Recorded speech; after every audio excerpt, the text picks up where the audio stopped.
and this is the conclusion that we've reached over the years, is that market definition process is obscure, it's random, it's often left to chance. Some people like to define markets around a product, like the vacuum cleaner market or the espresso maker market. Others choose to define markets around verticals, such as the financial services or healthcare market. We've seen markets defined around demographics, like the people over 45 market, or technologies, like the brain sensor market, customer activities, like the fitness market. We could go on, right? And that's the point, right? The point is that the market definition process is obscure, random, and as a result, innovators can choose to define markets in ways that actually cause them to churn and pivot and fail. We've been doing some work over the past few months with Steve Blank, the folks over at the Lean Startup. And we recently put together an article that Steve posted on his site. And John, maybe you could put that up in the chat, the link for that as well. But what he says, what we recognize to be true as well, is that if you don't define a market up front and you go into customer discovery, you start iterating around the market definition and the product and the value proposition all at the same time. So there's nothing fixed as you're going into the equation. So the market can change, the needs can change, the value prop can change, and you get caught up in this recursive loop that you just can't get out. There's no logical way to get out of the loop. And the reason that is because there's nothing fixed in the equation. Right? If you're trying to create products that will satisfy needs in the market, something has to be a constant in the equation. So our take is, well, let's make the market the constant in the equation. We need to define a market in such a way that it can be a constant. Because if we can't agree on what a market is, how can we agree on which markets to pursue? And as we see here with the audience, 78% of you say on your teams, there's no agreement as to what a market is. So let's pose the question then, well, what's the best way to define a market? And of course, this is something we've looked at for the last 30 years.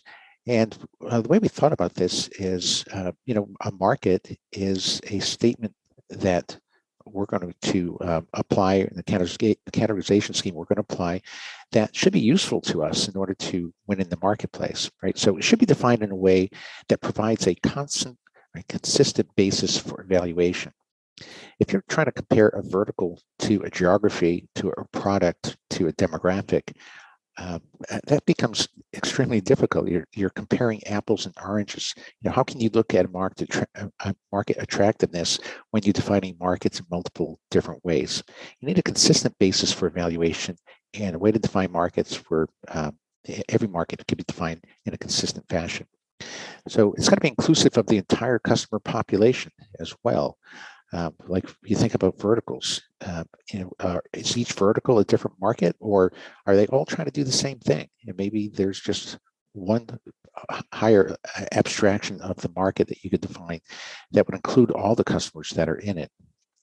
A market should be stable over time as well. We don't want to pick on products or technologies that come and go because we're tying our market definition to something that's not stable. So that means they should not assume a product or solution. They must be solution independent. Also, if we could define them in such a way that each market has its own unique DNA that can't be confused, they're mutually exclusive from other markets, that would be ideal. If this market structure would offer a framework to discover adjacent markets in a new way or better way, that would be helpful. And if it could make it easier to understand customer needs, that would be helpful as well. So with all that in mind, how should we best define a market? Well, let's introduce jobs to be done theory. The theory, as you know, is quite simple. People buy products and services to get a job done. And I would argue this really isn't a theory, it's just an economic principle. We know that people buy products to get jobs done.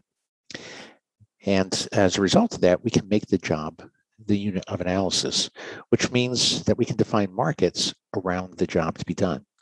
So what we're suggesting here is instead of defining a market around a demographic or a vertical or geography or anything else, let's define a market around the job to be done. So what this means then is we can look past products because, again, products come and go. And why do we want to tie our long-term strategy to something that may disappear? Let's focus on something that's stable over time, a good focal point for value creation, like we show here.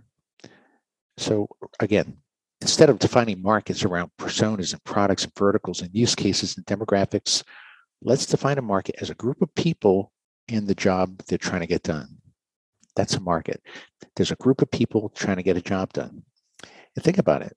People buy products to get a job done. Well, if that's true, there's a group of people buying products to get a job done. Let's just define the market around that group of people. So it's very straightforward, right? What we're saying is there are a group of people trying to achieve some goal. That's how we're going to define our market. Now, the beauty of this, of course, is that it allows us to create a formula to define a market in a very consistent way.